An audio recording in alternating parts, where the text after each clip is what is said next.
Okay, let's show you how to do a leak test. Gonna pull this off. Use your wrench to do it. Stick it here. Take your fitting. It goes right here.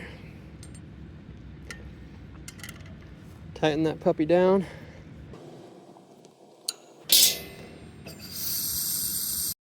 Real quick, there's a couple of reasons why I wanted to share with you guys how to do a leak test. Number one being so that you can feel safe in your home if you feel like you have a leak at your house. And number two is that we do a whole lot of leak tests and most homeowners have no idea what that entails. And this is just the easiest, quickest way to share with you guys what exactly it is we do every time we have to do a leak test.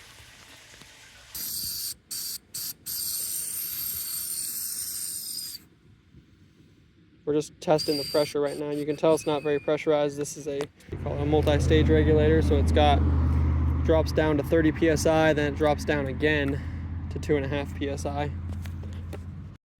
You're going to want to buy yourself one of these. They run around $40 either on Amazon or at Home Depot. So that means this can hook directly up to it, like that. Turn on the gas for a second, let the pressure go up.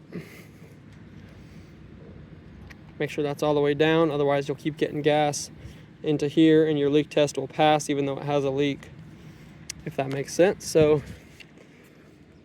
we're gonna bring this all the way down to 9 water columns. You're gonna just loosen this right here. You hear that gas coming out. Just loosen it, watch that needle drop all the way to 9, almost, right there. Okay, now we're gonna make sure that needle doesn't move at all. And if it does not, then the leak test passes. State law for Texas is 3 minutes.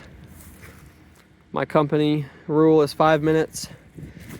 My personal recommendation for when you're doing this yourselves at your home is 10 minutes, because one time in the past, I've had a leak test fail.